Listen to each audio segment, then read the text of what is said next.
All right, let's bring in Mike Eppel. I saw a picture of a house, so I assume you're talking about housing, or not?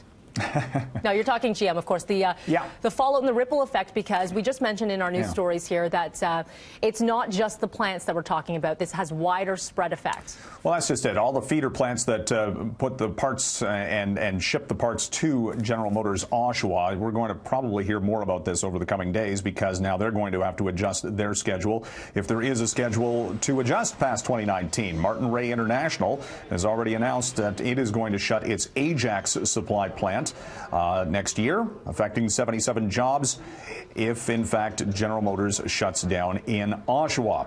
Now, this is about just-in-time production, and these plants, the production facilities, needing the parts nearby. So we talk about the extended impact economically from an assembly line shutdown, and we're starting to hear a little bit more about that in the early days. Of course, in the United States, General Motors coming under criticism from U.S. President Donald Trump, basically saying that, well, on Twitter, he's not happy about the shutdown of plants stateside, saying that, you know, it's a sort of a slap in the face, considering that the U.S.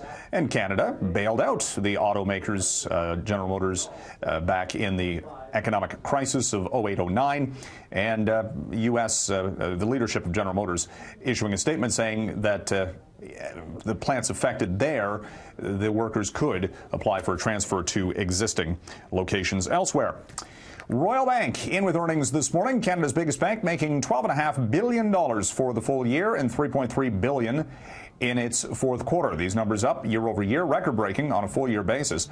Of note, the RBC putting out its economic forecast for next year, and perhaps because of what we've been hearing in the auto sector and other parts of the economy, the energy trade certainly, RBC has lowered its economic growth forecast for next year to 1.9%.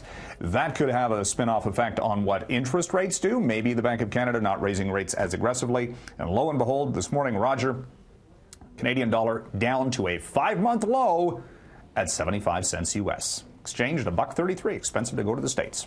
It is. I wonder if that'll keep people from heading south. People here shopping in Canada, perhaps, which for the is holidays. good, and maybe holidaying up here. Indeed.